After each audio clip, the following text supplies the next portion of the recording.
Hello and welcome to my YouTube channel. My name is Fawad Khan and today we'll be discussing Canadian immigration. Our focus would be Saskatchewan Nominee Immigrant Program, also referred to as SINP. Saskatchewan is offering very good programs at this moment and they are very fast and easy, and the best thing is you don't need a job offer to apply for this program. So let's get started. We'll type Saskatchewan SINP in Google. It's the very first link. Click on the link. You will get directed to the home page. Now you can see their contact email and there are a bunch of videos on YouTube as well. You can go there and check them out. We are looking for something without the job offer. Browse SINP program. Click on international skilled workers. Now you will see a whole bunch of different international skilled workers like technical and all that, but you don't need any of those unless you have a job offer. We're looking for international skilled worker occupation in demand. Click on here and then you will be directed to this page. It clearly says this subcategory is for skilled workers who don't have a job offer in Saskatchewan. Yay, that's a good point. And then you're entitled to reside in Saskatchewan and you meet the following criteria. Eligibility is the first thing we have to look into. Click details and you will see there's a fee of $350. That's an application fees, but you don't pay application fees until you are approved for the job. I will explain that later on. So you may qualify if you live outside Canada, if you're not a refugee claimant, if you score 60 out of 110 points, and you have at least 4 in the language program called CLB. Now I will explain one by one. SINP point system. Click on here and then you'll see that there are points for different things. So the higher education, you get 23 for the master, 20 for the bachelor's degree, and so on. Now experience, job experience, the higher points you get. And the English program CLB, the more points you get. And then your age, and also if you have studied in Saskatchewan as a student or you have a family relative, you get 20 points. So you have to score 60 out of 110, which is a good thing and it's easy to do so. We'll go back. CLB, Canadian Language Benchmark. This is a language course test, but you don't have to do that specially. If you have done your IELTS, that's a very normal, common. So people do have IELTS most commonly. So if you have scored 6.5 in IELTS, that will automatically be considered 8 in this program. Same if you have done 7, you will be considered 9. So you are looking at least minimum of 4, which is not bad. So you're all clear with that, and now I'll explain you something which is very important. Now you have to choose your occupation. Now first thing first, you have to click onto this excluded occupation list. You will get the PDF file downloaded. This is the excluded occupation list. So these are the categories. NOC is called the National Occupancy Code. For every job title or occupation, there's the code. Let's say for financial auditors, the code is 1110. So but these titles are not eligible, so make sure you download these, and if you're one of these, you fall into this category, then you might not be eligible. All right, now let's go back. Right under there's an occupation in demand and express entry occupation requirement. You click on here, you will get to this page. Now there is a code for every job title and there's a tier 2. So tier, then job NOC code, and then job title. So tier 0, 1, 2, and 3 are considered at this moment. Now tier 0 is the higher level management positions.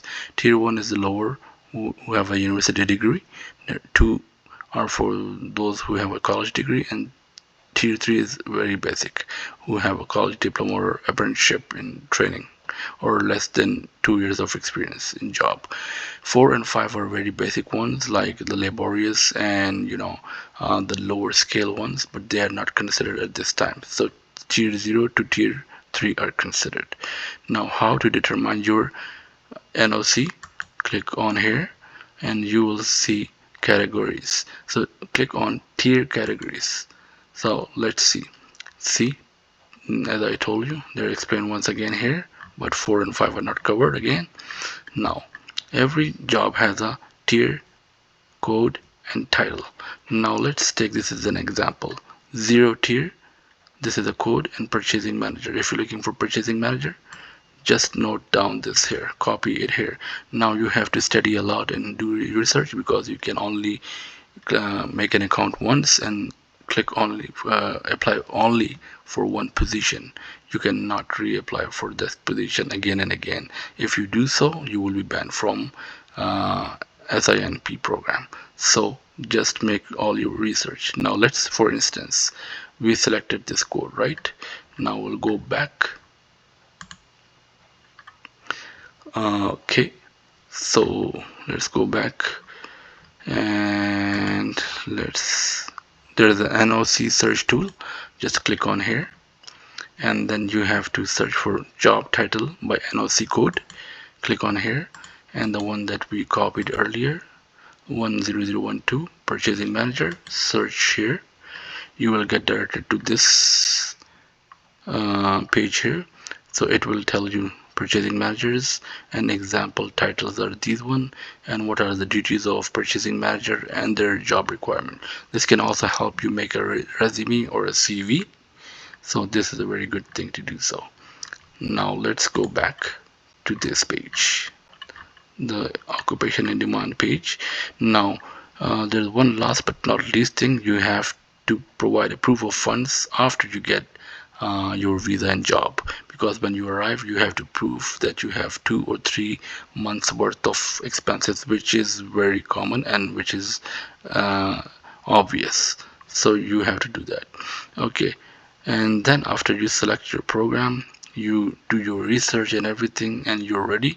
Okay, before you apply for any job, let me tell you there are 2 types of jobs. One is ordinary job like bank managers, accountants and all that, and there's one very highly skilled like electricians. If you're electrician back home and you need to come here, you need to give some regulatory exams. You have to pass them in order to get certified to work as as an electrician or so technician as well in Canada. So that's one step upwards, and then it's gonna be a little hard for you. That's extra work. So if you do that, that's up to you. But if you apply for a normal or regular job position that only requires a job degree or work experience, that's good for you. Okay, so after you do all this, then you have to fill out something. It's not an application. You just sign up here, make an account, and sign in. See, it says an international skilled worker is not an application to the SINP. It's a pre-application process which allows candidates to fill out forms, indicate their interest in applying. Let's say you decided to go for a purchasing manager. You have the code, the tier number, and the job title. Then you open an account here. It also gives you a guide. You can just open a guide here. You're going to download a guide how to open an account, and then personal details. You have to put down personal details like complete your overpoint grade, declare consultant, and this and that, right? So it's step by step. You can go step by step here. They will tell you each and single thing, right? How to do it. Well, I'll get back to this. So this is you're showing an interest that you're interested in that job. Let's, for instance, as an example, purchasing manager. Now how to apply? Click on details. These guidelines are here already. So apply for SINP. It will direct you to this page. And okay, before this, I'm going to show you something too. Let's go to the very first page. Before you sign up, you need to select a program. If you need to check out that you're eligible or not, just select here program selector. You have a job offer, no. You have accepted as an immigrant, no. You have at least work experience in these fields. So this will make you sure that these titles are included. Let's, for instance, what did we select? We select purchasing manager, right? So that is here. So then click here, and then it says if your occupation is regulated or requires professional certification, you will need to obtain documentation in the above. As I told you earlier, like an electrician, it will require extra documentations or certification or regulation, so you avoid that. And then you have completed post-secondary, yeah, you have a degree for this position. And then most of all important is that your occupation that you're applying for and your education should match, they should be related. So yes, and it will tell you based on your responses you may be eligible under the following category, right? Then you continue, and then there's a point system. Like I told you, if you have 5 years experience, you get 10 points, you get 5 points, you get for CLB exam, you get this point. So this is a calculation chart. It will calculate you everything, right?